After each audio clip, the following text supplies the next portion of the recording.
Morning బ్రేక్ఫాస్టే 4 idli 2 vada వేసేసాను అనమాట. స్మూత్గా వెళ్ళిపోయింది. సాంబార్ అయితే భలే ఉంది. ఆఫ్టర్నూన్ నందన రెస్టారెంట్ నుంచి ఒక దొన్నె బిర్యానీ, చికెన్ దమ్ బిర్యానీ 2 ఆర్డర్ చేసుకున్నాం అనమాట. ప్యాకింగ్ అయితే కొత్త ఇచ్చాడు. ఆ బాక్స్ చూస్తే కొంచెమే ఉంది కానీ తింటా ఉంటే స్మూత్గా వెళ్తుంది అనమాట బిర్యానీ. అంత బాగుంది.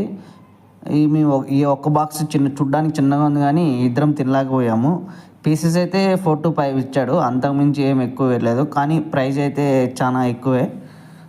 కానీ టేస్ట్ అయితే డిఫరెంట్గా ఉంది. రీసెంట్గా నేను బెంగళూరు షిఫ్ట్ అయ్యాను కాబట్టి టేస్ట్ చేశాను. నాకైతే మంచిగా అనిపించింది ఫ్రెండ్స్. దాంట్లోకి ఒక రైతా ఇచ్చాడు, ఒక గ్రేవీ ఇచ్చాడు. ఆ గ్రేవీ రైతా అయితే రైతాలో మాత్రం కీరా వేసాడనమాట. ఆనియన్ కొంచెం కూడా లేదు. అదే మన హైదరాబాద్ సైడ్ అయితే ఆనియన్ కంపల్సరీ ఉంటుంది. ఇంకా ప్లేట్ తీసుకొని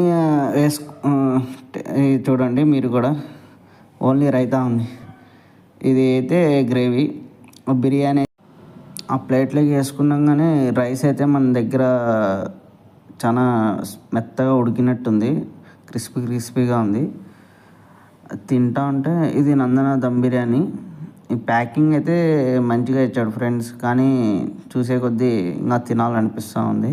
కానీ మనం అప్పటికే అవుట్ అయిపోయాము. దీంట్లో దమ్ బిర్యానీకి కూడా గ్రేవీ బాగా ఇచ్చాడు, క్రిస్పీ టైపు. మా ఫ్రెండ్ కష్టపడుతున్నాడు అది తీయలేక.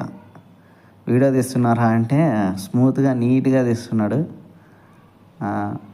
మొత్తానికి దాన్ని ప్యాకింగ్ తీసి ఒక 2 minutes నుంచి కష్టపడుతున్నాడు. వచ్చేసింది టంటటాన్ chicken gravy plus dum biryani. Price వచ్చి ఆల్మోస్ట్ 300 పడింది బ్రో మాకైతే.